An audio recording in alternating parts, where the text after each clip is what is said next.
Welcome back to Underrated Movies. I'm your guy, I'm your man, Mr. Alton Henry. Today I would like to talk to you about another underrated film that I really liked. I grew up watching it. It's fun, sort of. Nice little film. I'm surprised of the reception to this movie. Uh, I just found out that it got nominated for 9 Golden Razzies for worst actor, for worst picture, for worst director, for worst screenplay. But then it also got nominated for some Golden Globes as well. That's funny. That's funny. And since it's going to be that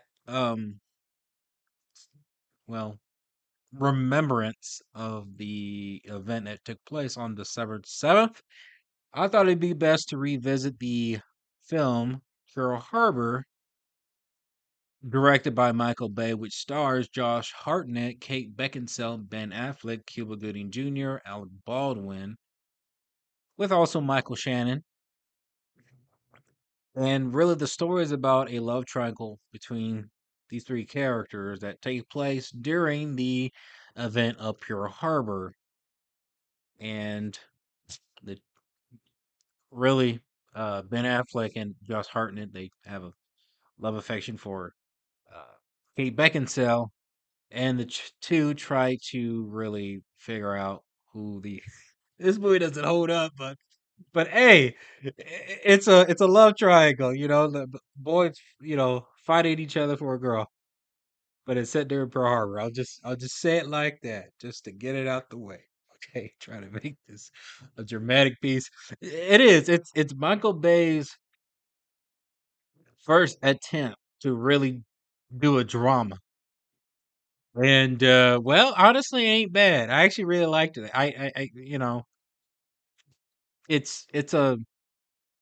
It's pretty much like a rip-off Titanic, where and pretty much it is. You're making a big dramatic piece, love affair, and there's this big, real, true life event that takes place in the film, and it's very devastating, but it's used as a story piece to kind of get the story going. But really, it's a um, it's a unique film.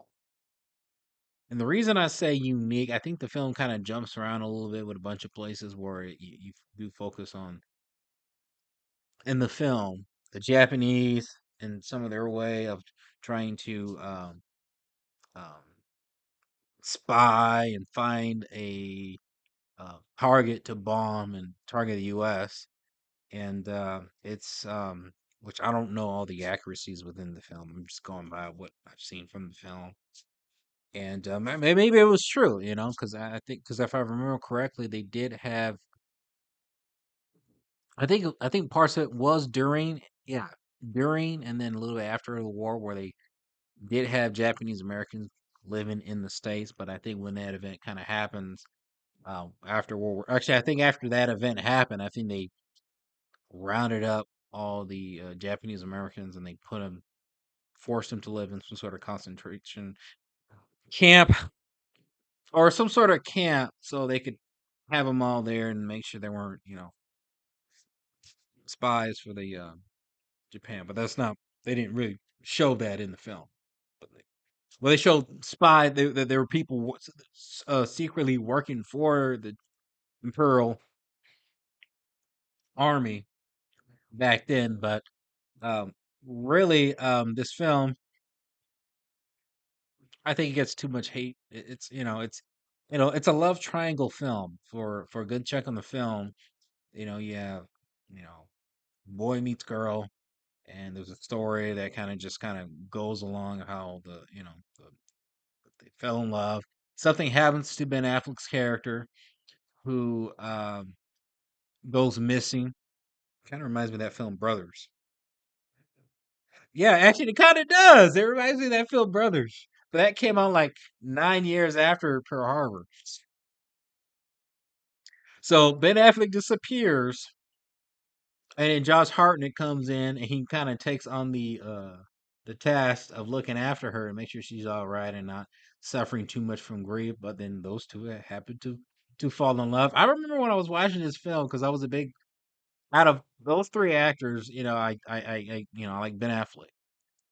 But I remember when that happened, we need this. I'm like, where the fuck is Ben Affleck? He's been gone for like 40 minutes, and then he comes back because I didn't really care much for the romance story. But it's interesting. The romance story is interesting. Michael Shannon to me, I don't remember his character's name, but I can tell you for some reason, the small role that he had in this movie was just so funny and iconic.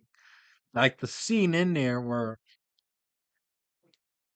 Kate Beckinsale comes to the hangar to meet Josh Hartnett to see if he could, to ask him out for lunch.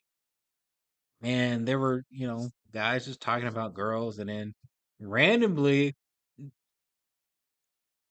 and it doesn't really have anything to do with the topic that they were talking about. It was most specifically, if I remember correctly,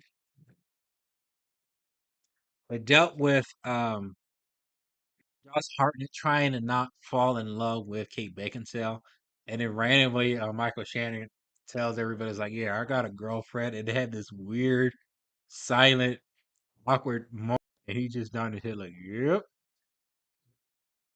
yep, I got her," and it like goes on for like a minute. It's hilarious. Michael Shannon's hilarious, and then there's a few other moments in here that kind of stuck out. Like I don't remember that actor's name. I think he's an Ireland actor. He sees the morning of of Japan coming in and about to uh do an attack on Pearl Harbor.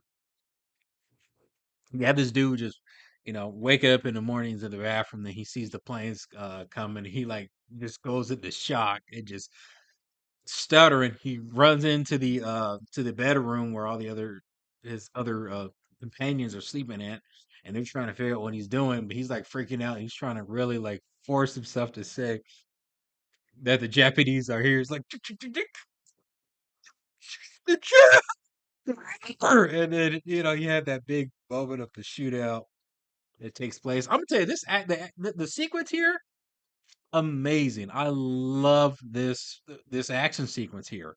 Um, I think it lasts for like 20 minutes, and it's a very intense sequence, and it is the highlight of the film. You know, of the title. The effects don't hold up all the way. I mean, the movie's 20 years old, over 20 years, but it's one of the most intense action scenes I've seen, and I think one of the most intense that Michael Bay has ever crafted. Uh, it's a to me, I think it's a masterpiece of action scenes, most particularly crafted by him. It's very intense. It's very I actually like how gritty and somewhat just unnerving this the action scenes in this film was. Which I would like to see more of. That's actually my kind of favorite kind of approach of action, where it's happening, but you fear it happening. You don't find enjoyment through it. You fear it. You fear it's happening because it's scared. It's life and death. It's action. But these characters could die at any moment, and that's what I really like. I like that you got that sense of fear from that action sequence, and then plus the retaliation operation of them going to Japan and doing their own attack on it, which was also another good action scene too, with a few other add-ons to create suspense. And then when Ben Affleck comes back, he notices that what's happened with Kate Beckinsale and his best friend Josh Hartnett, where the two actually guys are actually best friends since childhood, and they just end up getting themselves into this situation. I thought his performance in this film were great. I thought all the actors did well. Even the short role that Cuba Gooding Jr. had, I actually really thought he was actually one of the main stars. Because he's in it, and he had a memorable scene where he got on that turret and took, took a plane down. That was actually a really good moment into the film. Um, what? And I remember the VHS tapes of it. I got two little double. I think there was too much hate on this. I remember there was an extended director's cut. It's only a minute, and really, the minute that's extended is just a couple of seconds add-ons within the violence where you see blood. It doesn't make a difference which version you see. But I actually had a great film. I do believe it is underrated. I remember somebody I used to know that they really loved the film. And good for them. I really liked it. I think it is Michael Bay's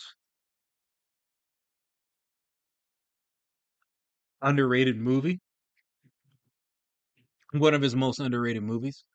And well, I can tell you, I wouldn't mind revisiting this film this holiday season. Pure Harbor, have you seen it? Comment below, let me know if you have, and let me know what is your favorite underrated movie.